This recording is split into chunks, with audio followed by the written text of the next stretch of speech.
ang 4-piece. Pero tutol dyan ang ilang benepisyaryo. Nasa frontline na balitang yan si Laila Pangilinan. Ang Pantawid Pamilyang Pilipino Program o 4-piece ay flagship program ng gobyerno para matulungan ang mahihirap na pamilya. Pero pinabubuwag na ito ni dating DSWD Secretary at ngayon Senador Erwin Tulfo. Ayon kay Tulfo, nasa 3 milyon ang benepisyaryo ng programa. Imbis daw na buwan ng ayuda, bigyan daw ng kapital ang 4-piece beneficiaries para matutong tumayo sa sarili nilang mga paa.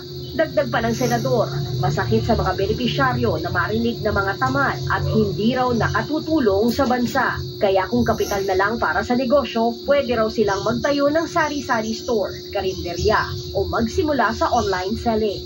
Sabi rin ni Tulfo, noong kalihim pa siya ng DSWD ay may nakausap na siyang 4-piece members na mas gusto ang perang kapital kaysa buwan ng cash transfer. Wala pang pinal na halaga ang pinag-uusapang one-time capital.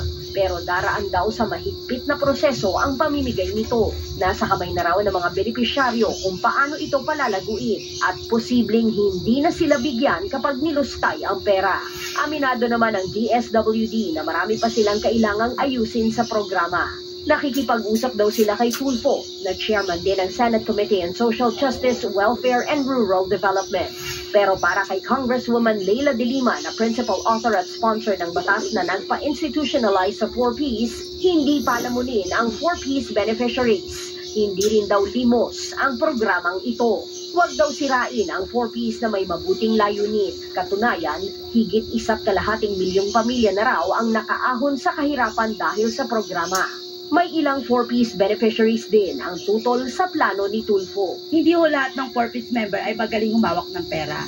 Kung isang bigla ibibigay yan, hindi natin sure kung mapupunta ba talaga yan sa needs ng mga bata or hindi. Mas maganda pa din po yung 2 months, every 2 months. Ayaw ko po ng ganun kasi minsan parang mas mahirap ba? Siyempre, pag may pera, hawak mo na agad yung pera. Marami ka pwedeng, naisip mo kung mabuti kung lumago agad yung business mo. Nagbabalita mula sa Frontline, Laila Pangilinan, News 5.